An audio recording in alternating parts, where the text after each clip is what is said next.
Very fortunate today to introduce to you all Dr. Peter Behroozi, who finished his graduate work only this year, is that correct? No, last year. Was last year, wow, time flies, okay. The still freshly or newish PhD, finished at Stanford, working with Risa Wexler on a variety of very interesting topics before taking the very prestigious Institute Fellow at the Hubble Space Telescope Science Institute in Baltimore, where you are now. And he's visiting Austin, Texas this week and stopped by on his way to tell us about some of the work. Actually, I didn't know you were working on this until recently, so I read your abstract. So I'm looking forward to hearing about what we can learn about short gamma reverse. Yeah, so thank you. Thanks, Casey. Very happy to be here. And so I'll be talking about galaxy evolution and short gamma ray bursts. What I normally do is galaxy evolution, but then there's this crazy project about gamma ray bursts, which Enrico Ramirez-Ruiz at UC Santa Cruz came up with, and so I was very happy to work with him. So this is all very new for me, and because it's new for me, I hope you don't mind a little bit of a history of short gamma ray bursts, because I at least never learned about them in grad school.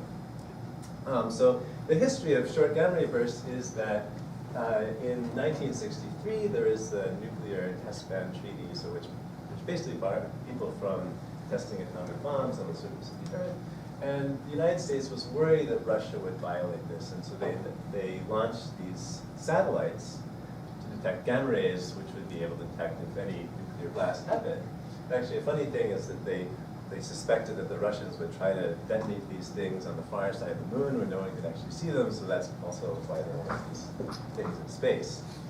So they launched all these satellites, and they also, part of the idea was not only to detect if a blast happens, but to localize it, and so they put these things all over the globe, so that by looking at the time delay when one satellite receives gamma rays versus when the other ones receive gamma rays, then you can sort of localize the direction from where these things had originated. So this paper is from 1973, discusses the surprising finding that there are actually gamma ray bursts in space, so not just the Russians, but actually things out in space blowing up, giving you lots of gamma rays. And this really started the field of gamma ray bursts. Even though I've shown the entire references section of this paper, which is 2. Despite this, it's managed to gather over 5,000 references since then.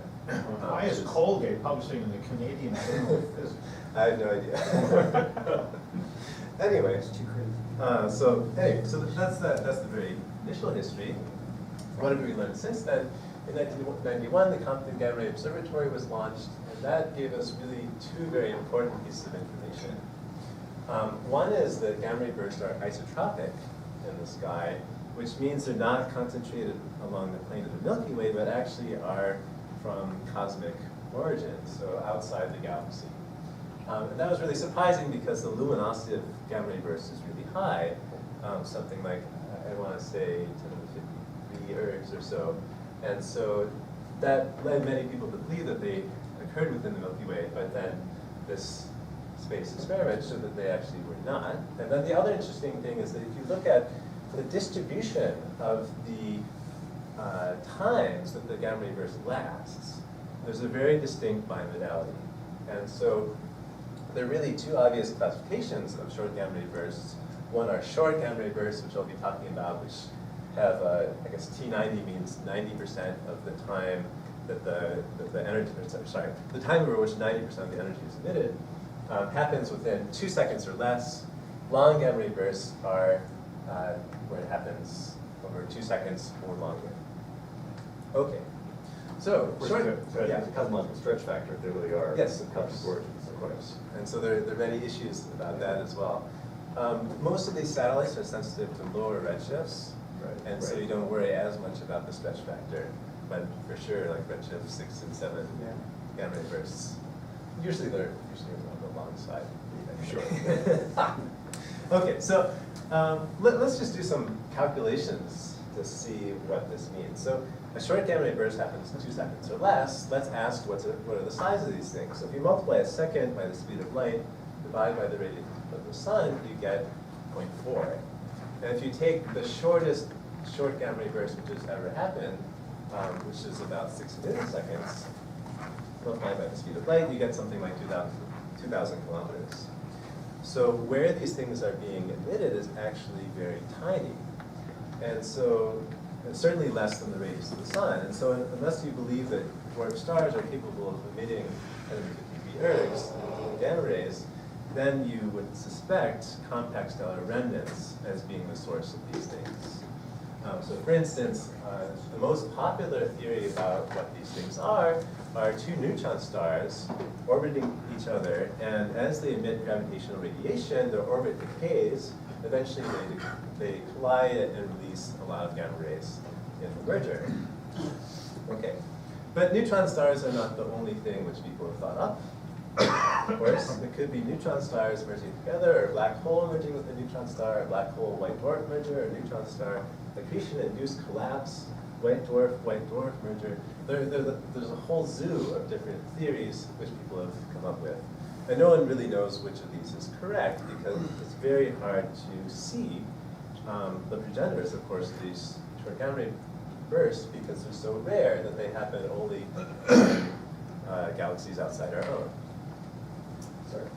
Yeah. I mean, in my ignorance, I mean, the supernovae, the core collapse supernovae Yeah. type things, I thought those were usually associated with long duration. Yes, Or of it's course. being complete, That's right. saying it's the rates Right. for everything. Okay. Yeah, exactly. Exactly. Right. Okay. So, continuing with the history, the Swift satellite was launched in 2004.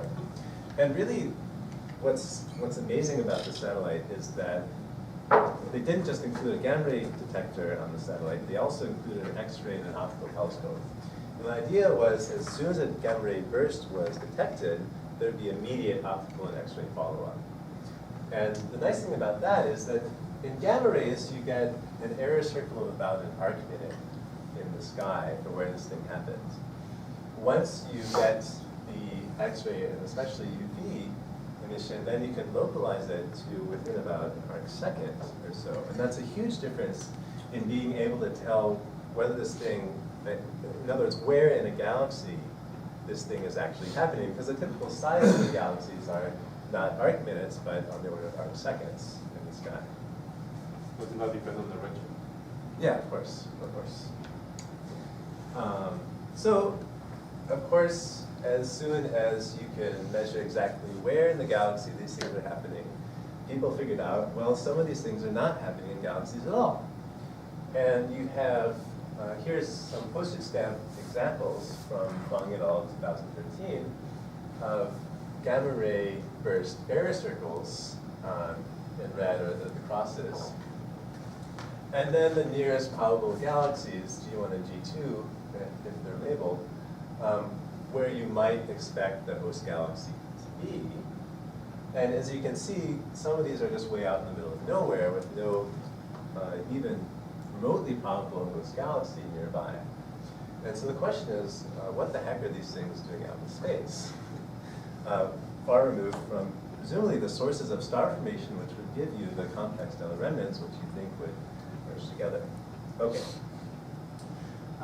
So at least in the neutron star case, there is a possible explanation. And that is that when neutron stars are generated, they receive a kick in the process of their formation. And we think that the kick is on the order of 100 kilometers a second. That's this paper, somewhere between 100 and 600 kilometers a second. And there's various disagreement, like some people think there's a bimodal distribution in terms of the kick velocity. Some people think it's Gaussian or whatever. But it's worth doing a basic sanity check. So if the theory is we have a binary pulsar system, or binary neutron stars, and they're orbiting each other, what happens when they receive a kick? You might think these things might get profound. So we do another calculation. In order for a binary neutron star system to decay within a Hubble time of like 13 million years, basically, they need to start pretty close by, like within a solar radius of each other. And so you can calculate the binding energy of the system if they're a solar radius apart. You have two solar mass neutron stars, and basically you need 617 kilometers a second to kick that high in order to unbind this. If you compare to the escape velocity in the Milky Way halo, is significantly less, so maybe 450 kilometers a second or so. So it's still possible to eject a binary neutron star system from the host galaxy without ruining the fact that you have a binary neutron star system. They'll still in-spiral at some later time, just not inside the galaxy where the compact remnants were initially formed. But of course, every compact stellar remnant could receive a kick if the formation mechanism is asymmetric for any reason. And so Can I it's ask a actually— quick question? Yeah. What fraction of these bursts appear to be outside of galaxies? 15% to 20%. So it just looked like they got nothing nearby? Exactly. And what fraction look like they really are from a galaxy? Most of the remainder, so like 80%ish, and then there are a bunch which there's like 5% where it's pretty unclear, and of course there's also a large number of gamma ray bursts where you just don't have enough accuracy in terms of the location to say is this inside a galaxy or not. But for the ones where we actually do have a good error estimate, it's like 15 to 20% are hostless or appear not to be So it looks hosted. like, if I were to sort of think of a radius from the from a galaxy, it sort of falls off and then it looks flat essentially? Right. So to be more precise, if you make your threshold at 5 effective radii, 15 to 20% of short gamma ray bursts are outside 5 effective radii from the nearest likely host galaxy. There must be a luminosity of those galaxies. Yes. So what is Yeah. that? So I'll talk about that later. The number that I just quoted was for an F160W magnitude of 0.6. So pretty deep, actually. Because in some suborbital clusters, you can cause neutron stars to coalesce faster because of geologic interactions. So are you excluding other clusters from as sources, these objects? In our halo. I mean, No, in other galaxies. I mean, Oh, I see.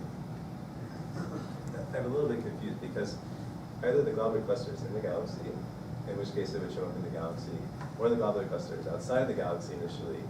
But in fact, if there are many globular clusters outside the galaxies, then they should show up in terms of the light profile. Right? And so the point is that the gamma ray bursts are showing up much farther out than you'd expect naively from the profile of the light that you see. The globular clusters can be 5 scale, scaling to the galaxy radius at 7. So there's still globular clusters that far away from normal galaxies, not very many. Yeah, so in other words, what's the fraction of those versus the fraction of gamma ray bursts that happen out there? And so if you compare the fraction of globular clusters, which are that distance, to the fraction of gamma ray bursts, the point is that the fraction of gamma ray bursts is much higher than you would expect naively from saying that they're drawn from the same distribution. So, what Yeah. can you explain this, why you use binary pulsar on binding as I don't quite understand it. How you Oh. connect that to That's the origin for the short burst, mostly. this is about the escape, right? Right. Yeah, so the question pulsars is, get a kick from the explosion, not Right. from unbinding the. right, so the question is, does the kick which they receive in the initial explosion unbind any binary pulsars or binary neutron star system? So if the kick is strong enough that it would unbind, How you get the kick? There is no binary in the single supernova explosion. right, okay, so I should be more explicit about the formation of these. So neutron stars, as you know, usually come from 8 solar mass stars and above. And if you need these things actually a solar radius apart, that's impossible initially because you'd have these things overlapping each other, right? Because the radius of the 8 solar mass stars can be larger than 1 solar radius, of course. So the way people think these things are made is that you have a binary star system. One of these becomes a neutron star, like this. And then this star goes through a red giant phase, and such that by dynamical friction, the orbit of this neutron star is drawn in. When And it's then- close enough together, when it swells up, it's Exactly, inside the half exactly, sphere. exactly. And so then this one becomes a neutron star, and then you have, sorry, 2 neutron stars which are close together. And this process is rare, so you have only very few short gamma ray bursts that you observe. The theory of core collapse supernova, you don't really need this. What do you mean? You can, Oh, like with a single core collapse yeah, you supernova, got that make. peak already, you yeah. got a solid emitter. So that's a theorized mechanism for long gamma ray bursts.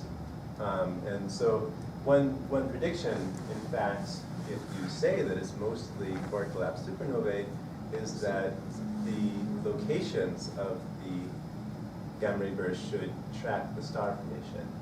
And so that's actually something which we don't find, and it's very hard to say that you So- launched this massive star. So and then- what he's trying to say, So right? let me understand, so you are actually not saying for the kick of a single pulsar. Right. You're But trying the to kick of this calculate system. the kick of a binary Yeah. pulsar. Where which one is the bonding energy of the binary Right. pulsar important? Yeah, so it's important because let's say you just now made this binary neutron star system, but in the process of making the second neutron star, you gave this thing a large kick. If this kick is significant, it would unbind these two neutron stars, and you'd never be able to merge the two neutron stars in the future. And therefore, you'd never be able to get a short gamma ray burst through this binary neutron star merger mechanism. Right, so the kick is more than 600. Yeah. They'll rip themselves Right. apart. In the sweet spot, say So for this the- example, of 500 Yeah, kilometers. yeah. per So second, the then point straight of this over. calculation is to say that you can expect things from the galaxy without destroying your binary neutron star system. That's all. Okay. So that's basically the context of this whole approach, is that the kick velocities that the progenitors of the short gamma ray burst receive can launch them out of galaxies. And if we could constrain what those kick velocities were, then we'd learn something about the progenitors of short gamma ray bursts, because different progenitor classes, like white dwarfs or neutron stars, would receive different kick velocities based on the stars that are forming these compact objects. Okay. So the idea is to try to say something about what are the kick velocities of these neutron stars from the distribution with respect to the galaxies. Okay. So here's now the outline of the talk. I just told you about the history of short gamma ray bursts. I'll tell you next about our model for putting galaxies into halos and then short gamma ray bursts into galaxies. So our approach is really to model exactly everything which you would see in terms of the distribution of short gamma ray bursts with respect to their host galaxies. And if you know the dark matter halo mass, where the galaxies are being hosted, then you know the gravitational potential. So if you have a galaxy, forms stars, some of those stars become compact stellar objects, which would later on go to become short gamma ray bursts. Those compact stellar remnants receive a kick. The gravitational potential of the host halo tells you how far out they go before the thing explodes. And so if we know the host gravitational potential, we can calculate for any given kick velocities what fraction of the short gamma ray burst we expect to be hostless, or to appear at any given radius from the host galaxies. And then finally, I'll talk a little bit about robustness to the systematics of the observations, including like limits on how far deep you go and excluding the particular galaxy at a given location. Okay. Because they're also hostless type 1A supernovae, Yeah, but not of this fraction. exactly. Okay, so that's exactly what I said. Knowing the hostless fraction coming in for the short gamma ray burst progenitor velocity distribution, our approach is forward modeling. So knowing the short gamma ray burst progenitor velocity distribution, we can infer the hostless fraction exactly in this way. And so we assume that the short gamma ray burst tracked the star formation rate of the host galaxies with some time delay, because you need a time delay for these neutron stars or whatever to merge. And we use a model of how the galaxy star formation rate varies with halo mass and redshift from my thesis work. And then for the potential well implied by the galaxy host halos, we can calculate how many of these things should appear at any radius from the galaxies. Okay. So I'll talk about each of these ingredients in turn. First, the time delay distributions. So this shows you as a function of redshift on the bottom how many short gamma ray bursts you'd expect to be in the universe. And the reason why there's no normalization here is that short gamma ray bursts are beamed, and so depending on how narrow is the beaming angle, you can't really tell how many of these things there are intrinsically, because you might only see a fraction of them which happen to be pointing at the Earth. But the point is that if you were to look at the star formation rate history of the universe, it would peak somewhere around redshift 2 and then decline rapidly to the present day. So these time-related distributions, a high power law decay after the star formation happens, this black line means that the short gamma ray burst distribution with redshift would look pretty close to the star formation rate of the universe. And then these shallower and shallower declining time delay distributions would mean that more and more short gamma ray bursts happen later and later in the time of the universe. Okay. And so this range from minus 0.5 to minus 1.5 is actually rather generous compared to current constraints. We think it's basically minus 1 plus or minus 0.02. But I include this large range just to show the robustness of our results through this assumption. Okay, so the next thing is we need star formation rates as a function of halo mass and redshift, basically to tell you, given this gravitational potential well, how many gamma ray bursts are forming in it. And so this is for my thesis work, and because I haven't given a talk about this before, I'll spend maybe 5 minutes to describe what took me 5 years. Wow, talk fast. So we want the star formation rate as a function of halo mass and redshift. As it turns out, stellar mass and halo mass are very strongly correlated. And if you look at redshift 0, if I were to draw what does stellar mass look like as a function of halo mass, it looks something like this, and there's maybe, I should draw some inflection points, 10 to 12, solar masses, which is about the mass of the Milky Way. Around there's an inflection point where this becomes shallower, whatever. The point is that there's maybe 0.2 dex of scatter in stellar mass and fixed halo mass. And so this pretty tight, over a very wide range, I should add, very wide dynamic range as far as we can tell. When you say stellar mass, are you including the gas, or are you really just talking about the total light? The stars, so all the mass in the stars, and remnants like black holes, usually people include too. But yeah, so just the mass of the stars in the galaxy, excluding hydrogen and gas. Right, so there's a very tight correlation between stellar mass and halo mass, and what we do is to assume that there's a reasonably tight relationship between stellar mass and halo mass throughout the entire history of the universe. And so far as we've been able to check up to redshift 4 and 5, this seems to be the case. We just assume that it applies all the way back. Are these dynamical masses? Dynamical masses? They're usually masses from spectral energy distributions. So, I mean, I'd be very happy to talk about the uncertainties in this relationship, but that would take 5 years instead of 5 minutes. Yeah, So we should talk afterwards. Right, so this is showing us, what we can measure is the light from galaxies from wavelengths. That gives us an estimate of the mass to light ratio. You get a stellar mass. That's what you mean. That's what we measure from Hubble. Right. And the halo mass is what you get from simulations. This is how you put it together. Right. Yeah, so there are different ways you get constraints. So stellar masses, as Casey said, are measured from the SEDs.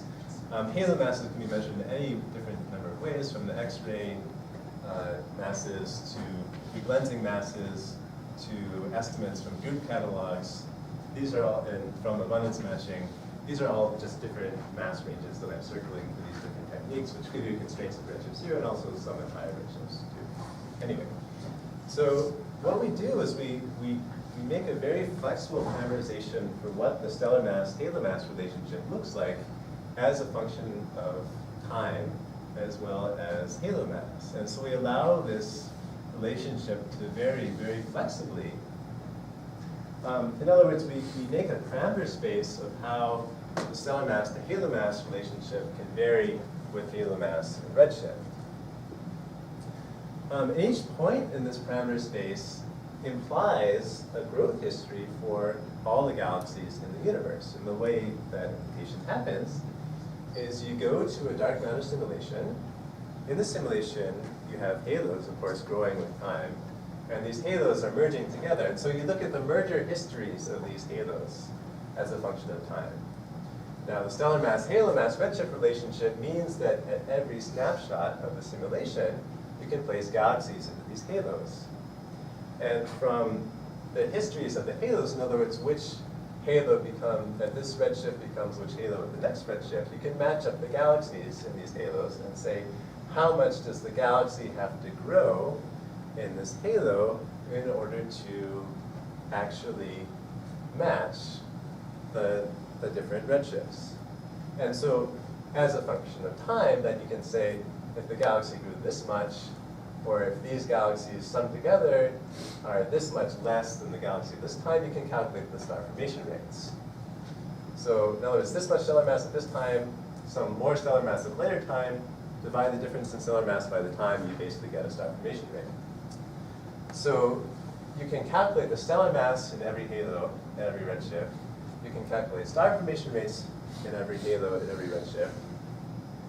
So you can calculate the implications for what people would see in terms of the stellar mass function that just add up all the galaxies and all the halos at a given redshift, or the cosmic star formation rates, add up all the star formation rates and all the halos at a given redshift, or things like the specific star formation rates, that is, star formation rates divided by the stellar mass.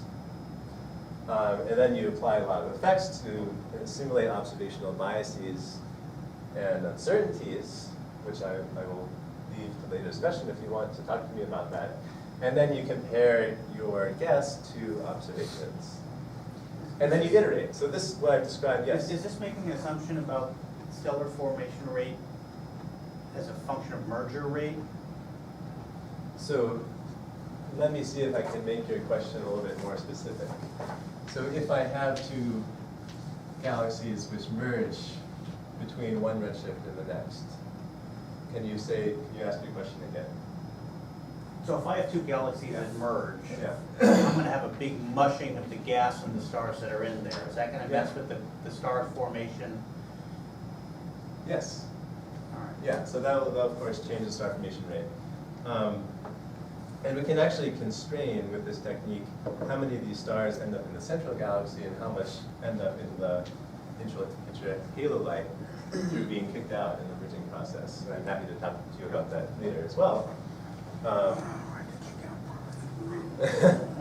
But the point is, from this initial guess about what's the stellar mass to halo mass to redshift relationship, we can cook up all these observables. In other words, if people were to observe a universe which obeyed this relationship, what would they see in observations? And we can compare those to the actual observations of the universe and say, how well did we do? And if we didn't do well, then we can change this relationship. We can explore parameter space using Markov chain Monte Carlo technique and build up a posterior distribution of what is actually the true stellar mass to halo mass redshift relation in the universe. So in other words, what relationship do you have to pick here, in other words, so that you match all the observations from redshift 0 to redshift 8. And you get this. This is the best fitting model, so as a function of halo mass and redshift, the scale tells you the log of the star formation rate, the log of the average star formation rate in the halo. And so you can see it's higher at early times and then falls off, and of course there's a dependence on halo mass as well. Okay. So what we do is we take this star formation rate halo mass redshift relation, and then we say, with some time delay, we'll make short gamma ray bursts. And so if the time delay between star formation rate and gamma ray burst goes as time to -1, you get something which looks like this. So if I just flip back and forth between these, what's going on? So the stars, for instance, which were formed here in this yellow patch, are now becoming short gamma ray bursts over here. And that's just because as time increases, the halos which are hosting these galaxies are growing in mass.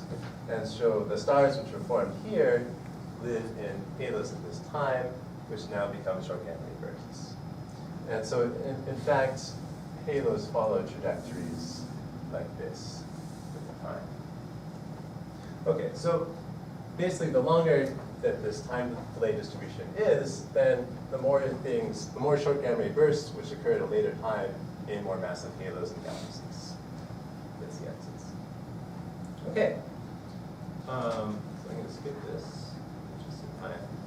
And just show you a couple of plots. I showed you before what does the short gamma ray burst rate per unit halo look like. If now I multiply this by the number density of halos at a given mass, there are fewer high mass halos and more low mass halos. So in fact, most of the short gamma ray bursts don't happen in the highest mass things, but there's actually a range, a window in which most of the short gamma ray bursts occur. And this window is strongly concentrated around 10 to 12 solar masses with a halo mass. If you remember what I drew over there, that's around the mass of the Milky Way. So this is 10 star, basically. Exactly, exactly. Are you talking about all short gamma ray bursts or only those that occur in the middle of nowhere? So I'm talking about all short gamma ray All bursts. short. Yeah. So if you were to pick a random short gamma ray burst, there's a 50% probability that would lie inside this thick contour, a 90% probability that would lie inside this thinner contour. And if you told me the redshift of the short gamma ray burst, this dashed line tells you the 50% median, so that half would happen below and half would happen above at any given redshift. And over most of the history of the universe, just like I said, you have almost everything happening around 10 to the 12, and that's very strongly related to the fact that where the star is being formed, actually this is very similar, that most of the stars are being formed right around 10 to 12, So so it's an that's offset in time. halos. So that's moving along the x-axis. Right. Sorry, there's an offset in time from the star formation rate to the gamma ray Exactly. burst. Exactly. It's just moving laterally. Yeah, and so the fact that this is narrowing means that fewer and fewer stars are being formed at late times. Right. The fact that this is not so narrow means that you're just waiting longer for the short gamma ray bursts. Right. Yeah. So you got this control that converging the previous control with the kernel that is decaying this. Exactly. Yeah. Precisely. Okay, and so you can see what it looks like if I change the delay. So if I use a shorter delay, it looks a little bit more like the star formation rate plot that I showed earlier. If you make the delay longer, then it happens more at later times and in more massive halos. But the differences are pretty minor. I mean, these two are both excluded in current by current observations, and the estimate is much more like this one, basically. Okay. So now let's actually talk about some physics of the Pig velocities. And since I'm running short on time, I'll just put this up here and say that if you run population synthesis models for what are the kicks you'd expect for, say, white dwarf mergers, or combinations of white dwarf and neutron star black holes, or neutron star black hole, or neutron star mergers, this is a cumulative expectation for the velocities. So notice the cumulative probability distribution for the kick velocities. Where is your kick coming from? And so for neutron stars, you get a kick in the supernova. For white dwarfs, actually, So it's most likely to be spherically symmetric, but it can be pushed one way or the other? Yeah, it can. It's Just in because fact of very, asymmetric it's in fact very explosion? easy to get an asymmetry, especially if you have a binary neutron star system. Ah, Because of Right. preferential. right. Right. Yeah. You're So reading you on get a one kick. side more than the other. Exactly. And so the point is that neutron star mergers actually have the greatest kick out of any of these. And white dwarf mergers have the smallest kick out of any of these. And as you mix the two, then you get slightly higher kicks. So you have to be clear here, these mergers are not the time way before the explosion. What is this merger trigger the explosion? Or? Right, so for a model in which this merger triggers the explosion, the question is, what is the progenitor kick distribution? So when these things, when the white dwarf binary was formed, what kick did it receive? And so then using that, you can say, how far out of the galaxy do you think it would get before the thing exploded? Yeah, yeah. So these are different models. When I say merger here, it's really Formation. yeah, so in the formation of these binaries. So that's later the on, kick. it merged to produce the. Exactly. Yeah. Right. Exactly. Yeah. So we adopt, I mean, there's some uncertainty in what these distributions exactly are, so we adopt very simple fitting formula, exponential distribution basically, like 45 kilometers a second average, 90 kilometers a second, 180 kilometers a second, to sort of approximate the range of different kick velocity distributions, which you might expect, with 45 kilometers a second basically mapping onto white dwarf mergers, 90 kilometers a second mapping onto white dwarf neutron star mergers, or somewhere between neutron star black hole and white dwarf neutron star mergers, and then neutron star mergers being closest to the 180 kilometers a second line. So, rule of thumb. Okay. And here's a plot from earlier showing you gamma ray burst positions in nearby galaxies. The way these things are typically reported is in terms of the galaxy effective radius, so the radius within which half the light appears. And so how do we model this in terms of halos? If I were to draw the radius of the halo with this dotted line, the galaxy effective radius is pretty much 100th of the halo radius across actually a pretty wide range of halo masses. In the Milky Way, for instance, if you compare the effective radius of our own galaxy, which I think is like 3 to 4 kiloparsecs, with the radius of the halo, which is 300 kiloparsecs, this also is the case.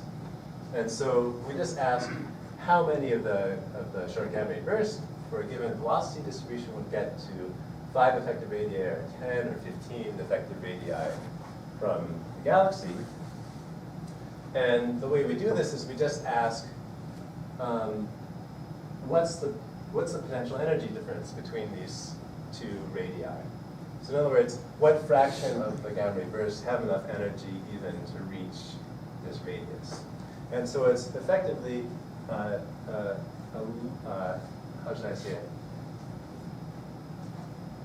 Because these things, of course, can orbit, we're effectively making an upper limit on what's the hostless fraction for any given velocity distribution. Okay.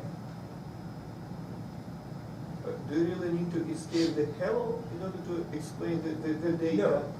No, you have some And so all the fraction observations, yeah, so all the observations are saying, well, it looks like you're out in the middle of nowhere, but in fact you could still very well be within the halo. Right. It's just that you're so far out from the galaxy effective radius that So- it looks visually like you're out in the middle of nowhere. Right.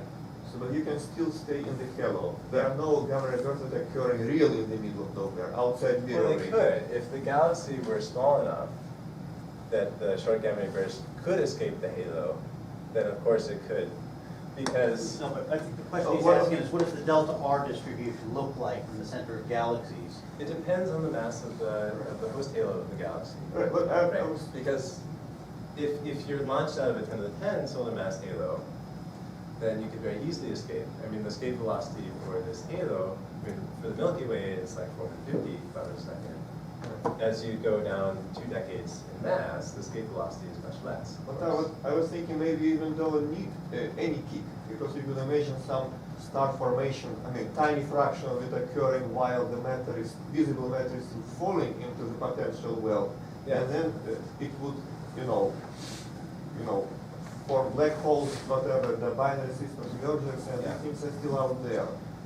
So it's theorized that this may happen at high redshift, but we haven't seen evidence of it at lower redshifts. And by lower redshifts, I mean anything below redshift 1, which is where the Swift telescope is sensitive. So that's a very good point. But I think we don't have to deal with it in this So it might be fun if you had a normal, sort of, an intensity is a function of radius, but more sort of like a normalized radius, where you've got the radius normalized to the this way, right?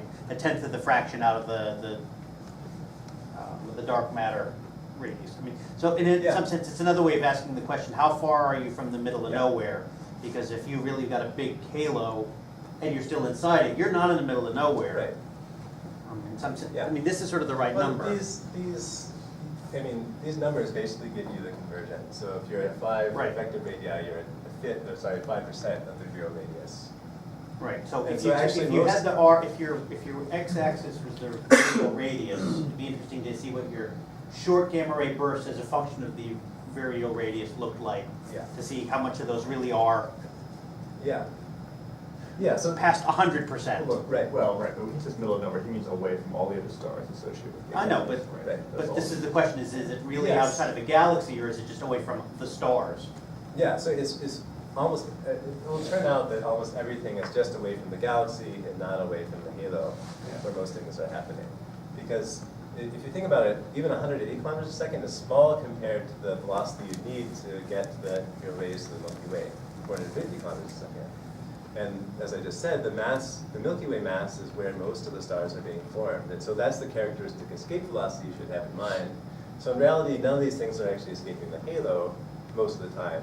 They're just orbiting at some radius, but never in fact getting on the halo. They're just far from the original galaxy. Yeah. Okay. So, I'm running a little bit short. It's okay. I'll press ahead. We're taking up your question, Tom. Yeah, so here's some examples. So for the 90 kilometers a second distribution, this shows you as a function of the host halo mass how many of these things escape. A function of the host halo mass and the redshift. And as you can see here, actually, there's very little variation with redshift in terms of whether these things escape or not. It's just, can you get from one fraction of the virial radius to another fraction of the virial radius, which turns out not to depend on redshift so much. And it just depends on what's the depth of your potential well, whether you can escape or not. And I can just flash by what happens if you lower the average velocity of these things. So if they go at 45 kilometers a second instead of 90 kilometers a second, then many fewer of these things escape. And it's only the lowest mass halos that they can escape from. So here's 90 kilometers a second, and then here's 45 kilometers a second, and here's 180 kilometers a second. So that here you're escaping from a lot more of the higher mass halos. So it is flat because of growth of the halo, right? So it's saying if the burst happens at this time in a halo of this mass, so it's not showing you the growth of the halo, really. I mean, the growth of the halo over time will put it at a different, I should say slightly different mass. And so it'll, as you'll see, it's harder to escape if you assume a longer time delay, just because the mass of the host halo is growing. And in fact, the radius of your galaxy is growing as well. But at a particular time, for a given halo mass, there's very little dependence on redshift. Right. And in fact, that's what I'll show next. So just on these various ingredients, which I've assumed, so as a function of the kick velocity, what is the mean hostless fraction as a function of time? You can see that there's very little dependence on redshift. And all this is that most of the star formation is happening in a narrow band. And so it's really asking what's the escape fraction in this pretty narrow band, which is very strongly dependent on what the velocity kick is. And so you get something which pretty strongly depends on the velocity kick and turns out not so much else. So this upturn, which you see at very high redshifts, is just due to the fact that you don't have any halos, which are 10 to the 12 at these very high redshifts. And so everything is getting smaller, and so even the smaller kick velocities are enough to get you out of out of a given effective radius threshold.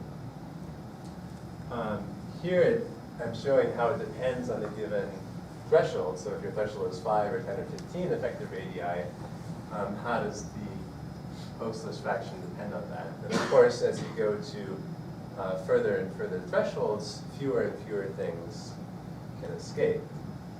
But even this mean threshold is about 50% of the radius of the host halo for most of these things. And so almost nothing escapes outside of the real radius entirely. And then here's one last thing to show how it depends on the time delay distribution. So if you have a really short time delay distribution, then the host halos are smaller, the host galaxies are smaller. And so you have more things which can escape. If the time delay distribution is long, the opposite is true. Things are bigger, it's hard to escape. But it's not so much hard to escape. Are you including the possibility that the two halos close to each other? Because after all, there are stars in between galaxies and clusters. And so if halos are close, then you have neutral points between the halos where a star can escape at much lower escape velocity. So is that included in your modeling? It is not included. But in fact, the fraction of the time that can occur is also extremely low. So if you're talking about a major merger, in other words, where you have another large halo nearby, which is large enough to overcome the potential of the single halo, the frequency of that happening is maybe once per 2 in delta redshift. In other words, over the past 10 million years, this has happened maybe once on average per galaxy. Right. So the hostless fractions. So now I'm just showing you a table of numbers. It's not important to read all these numbers. What's important is that 45 kilometers a second would predict hostless fractions on the order of, I guess, 6 to 8% beyond 5 effective radii, which is much less than what you observe, which is typically 15 to 20%. And so what this would tell you is that probably 45 kilometers a second is ruled out. If I want to make a more statistical statement, I can say that with 85 to 90% confidence, we can rule out the 45 kilometer second model based on the Poisson errors of current observations. And although we can't rule out the 180 kilometers a second model, we can at least say that it seems to be giving us high values. The reason why we can't rule it out is just because for a simplistic analysis where we just use the potential energy as opposed to a more involved model of actually modeling the orbits of these things and seeing what fraction of the time they would appear further than 5 effective radii. Okay. So in the last couple of minutes, I'll tell you about robustness to systematics of this conclusion that the 45 kilometers per second models are probably not correct. So a couple issues. The short gamma ray burst rate, which you observe, is of course weighted by co-moving volume and time dilation at high redshift. The instrument which you're using, Swift, has some redshift sensitivity, so it's hard to see things at high redshift. And you have limited follow-up of the host galaxies, so you might miss just fake host galaxies. And in terms of the redshift issues, so if you think about co-moving volume or Swift redshift sensitivity, all you're doing is you're reweighting the redshift contribution. So if you imagine that there's some population of short gamma ray bursts, I'm just throwing out some of them at one redshift versus another redshift. If you look at these plots, you can tell that that's not going to affect your conclusion very significantly because this is so flat with redshift. So even if I put a crazy redshift sensitivity for Swift plus co-moving volume plus time dilation and everything, it wouldn't be able to change my results by very much. So here's actually showing you what the Swift sensitivity looks like. If you assume that there's some population of short gamma ray bursts and you're only able to observe some fraction of them as a function of redshift, which gets lower at high redshifts, I mean, basically you're only able to see short gamma ray bursts up to redshift 1 and redshift 2. But regardless of whatever that is, that's exactly the region which is completely flat in terms of our models, saying that there's very little dependence on redshift in terms of the escape fraction. So actually, in terms of the redshift sensitivity, we're basically good. Doesn't matter what it is so much, because our results aren't sensitive to whatever the redshift sensitivity is. We're a little bit more sensitive to whether you can find the host galaxies or not. So here's showing you the fraction of missed short gamma ray burst hosts as a function of your galaxy detection threshold. I've shown you here in terms of F160W what fraction of galaxies you would miss if you followed up to this depth, which is what the Fong paper I mentioned earlier used. And it's actually fairly low, in the order of, I guess this is 5 to 7%.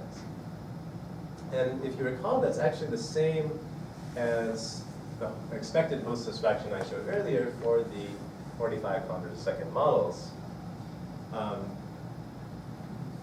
That's actually already included in these numbers. Okay, so that correction has already been applied, so. Yes, yeah. So this is showing you the corrected numbers. And basically, all of the hostless things, if you assume 45 kilometers a second is your velocity distribution, are because you're missing the hosts. And if you were to go a little bit deeper, then they'd show up. And so that's an easy test to see, can you or can you not That's detect. predictions if you get a 28th magnitude. Yeah. So in other words, if it is 45 kilometers a second, then you should see these things showing up, right, as you go deeper and deeper. Yeah. And so here's just showing you why it's not so much an effect for the larger velocity kick distributions. So here's the median short QRV post halo mass if you assumed t to the minus 1 time relay distribution. And this is basically the depth to which people have gone. So since most of the things are being formed in this range, you're actually capturing the vast majority of the halos which would be hosting the short gamma ray bursts. And in fact, for the larger velocity kick distributions, these halos are the same ones which would be hostless anyway, because you just kicked beyond the galaxy radius. So if you recall that for the lowest mass halos, actually, those are the ones that you escape the easiest. It doesn't so much matter that you're not finding the host, because you find that they're hostless anyway. So it's not that you made a mistake. You just call them hostless for the wrong reason. Or it's not that you made an error in the classification. You just call them hostless because you couldn't find them, as opposed to hostless because they're just far apart from the actual host. Okay. So to summarize that, basically the 45 kilometers a second model, which would say white dwarf mergers, is almost ruled out. And we can make a strong prediction that if you go to deeper magnitudes, you shouldn't see hosts popping up, unless this model is correct. And it's more likely to be a 90 kilometers a second or 180 kilometers a second kick distribution, which would push you more towards a neutron star or a black hole being one of the progenitors. I'm just going to skip talking about the luminosity distributions and put up this summary slide. That from the observed hostless fractions, 50%, we can basically rule out white dwarf mergers as short gamma ray burst progenitors. This is very robust uncertainties in the time delay distribution, or whatever Swiss redshift sensitivity is, and what you call hostless. And then this last, I guess, I can talk about if people are interested.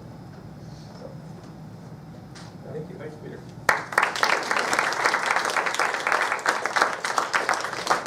I'm going to ask you for the last one up on there. Ask another question. Are there other questions? Peter? Yeah. Are there normal supernovae observed in the middle of nowhere outside? Oh, yes. Yes. Yes, in So the, how does this statistics? we have a lot of no But, hosters in the Essence project. And so that means that if you don't get the redshift while the supernova's nice and bright, you have no idea, you can't use it for cosmology because Okay, Yeah. Yes. but But since only small is, fraction the of them. fraction is low. It's like 1 or 2%-ish, I think. Is that correct? For the core. Well, less than 10 for sure. Yes. But isn't it a bad news for this story? Because I would expect the fraction of normal supernova to be larger than the fraction of short gamma ray bursts. Yeah, so the fraction, I mean, you can get supernovae outside galaxy hosts for a number of reasons. Perhaps the easiest one, I mean, faint galaxies, of course, are one explanation, but also just intercluster light is another explanation. And that just because of the mergers of many galaxies to form, I guess, the cluster light profile, you might have stars on the edges, some of which will become supernovae. Right. But still, my point is that I would expect that it will be more normal supernovae formed outside the hosts. If 15% of all short gamma ray bursts are outside, are hostless, and if only a very small fraction of all the, supernova-like explosions generate gamma ray bursts, then I would expect Right, more. so you have to ask, when does the supernova explosion happen? So the supernova explosion in the short gamma ray burst model happens well before the gamma ray burst, because it takes some time for the neutron stars in spiral, right? I understand, but you can And so get the that same- means that where the neutron stars are formed could be very well matching the supernova distribution. In other words, most of them happening within the galaxy. And then only later on, after some time has elapsed and this kick has given it the time to, I mean, with the kick, it has had time to travel outside the galaxy, then explode, that you would get a different distribution. The situation with supernova is different. Although we have observed the supernova that appears to be hostless, but they don't mean they're really hostless. Because this thing, usually screened much harder than supernova host. We don't really spend, hours of HST time trying to observe hostless supernova host. So that's one thing. So the other is, these are much older. If I go back to than this core plot, supernova. it would actually work just the same way for supernovae. Right. So this is actually just saying what fraction of galaxies, I mean, do you pick up that would be forming stars really as well, not just short gamma ray bursts. Integrated overall redshift with Right. distribution of magnitude. I mean, it would be closest to the black line, basically, the equivalent thing for stars. And so for a given threshold, depending on your threshold, you would miss more or less of the hosts. But these are usually much older than supernova. And supernova exploded, and then many, many years after, no one knows how long after they will. Well, I could imagine a scenario in which you have two normal stars. One of them explodes as supernovae, and then the binary system which is kicked consists of a normal star and a compact object. And then the normal star will then explode as a normal supernova mostly. So that's why I was thinking that we shouldn't do Yeah. because kick is a kick. I don't care. But for normal supernova, you may not have enough time to escape. It depends on the remaining normal star. How much time does it have to live? What is the influence on the order of Well, you said they're massive stuff, so they- So that's a good point. So the spiral time is on the order of what, several giga-years? Right. I mean, the lifetime of these 8 solar mass stars is going to be 10 billion years or something. Well, it isn't, right? Yeah, It so happens the- in 30 kilometers. I'm sorry, there have to be dynamical considerations too. In dense stellar systems, Yeah. where star formation is going on, this process can be speeded up by a huge amount. So in 30 Doradus, if you have two objects which are neutron stars in the center, those are going to merge much more quickly, right? And so you're not including that. Yeah, so that's why some people think that there's a binodal distribution in terms of the kicks. There's some neutron stars don't get much of a kick, and then some other neutron stars get a lot of kick, basically. Sorry. And then in terms of the question about supernovas happening outside, you have to remember that it's impossible for these things to initially start a solar radius apart. And so if you have the two massive stars originally far apart, right, and then this one becomes a supernova,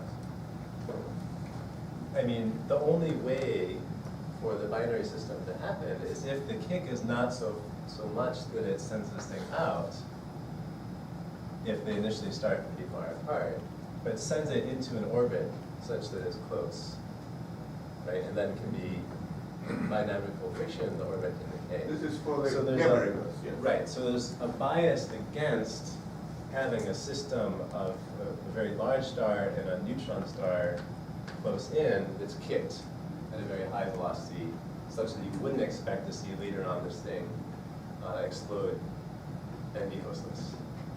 If that makes sense. Do you have a question? Yeah. The kick depends on how much mass is ejected in the explosion. Now, we don't even really know how much mass a star has when it explodes. Yeah. And by a factor of 2 at least. So is that taken into uncertainties in your calculation? Yeah, so that's one reason why,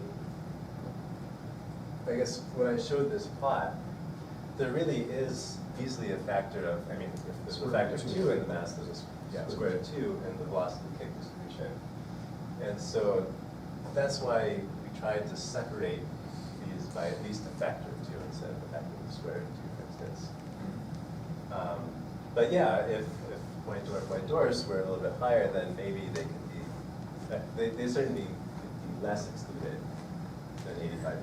And the hostless objects, they don't have redshifts, right? Usually you don't, because the redshifts are often from the nearby host galaxy. So what if I was just to say there's a luminosity variation with the gamma ray bursts as a function of distance, which there's some sort of physics that we don't know, then isn't it possible Monquist bias could just produce in the hostless objects because you're picking up many more objects at higher redshifts, and therefore you're misinterpreting how big the galaxy is showing for this model.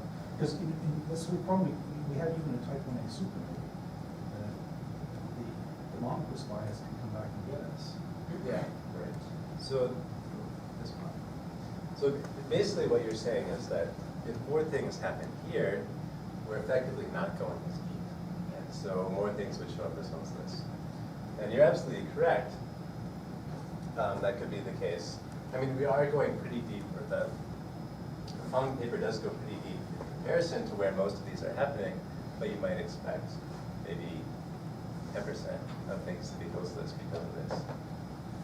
And so the answer to that would be just to go deeper to see if you suddenly get hosts showing up for these short gamma bursts. But have you done a toy model where you actually include a variation in average luminosity function of redshift to see if you can account for these results with that toy model? Yeah, so I have not, but the people who have are the ones who've looked at the Swift sensitivity.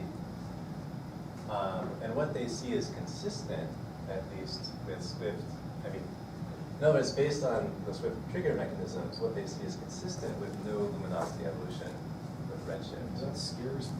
But, luminosity yeah. variation there is really. Basically, because you have more volume at higher redshifts, you can get deeper into the tails of the luminosity distribution. But you're right, there is an issue with that. Yeah. And can you explain in more detail? You already answered it, but why can't I have some tiny fraction of dark matter halo consisting of compact objects? Of course, dynamically insignificant, but those that were formed from the stars that were formed on the fly while the matter was still falling. Is it completely excluded? I'm still proposing, a no-kick theory. Yeah, so in other words, stars that were formed. Yeah, imagine that matter was still falling in the potential well, and stars were forming on the fly. Yeah. Then some of them, produce binaries, compact systems. And so Yeah. on.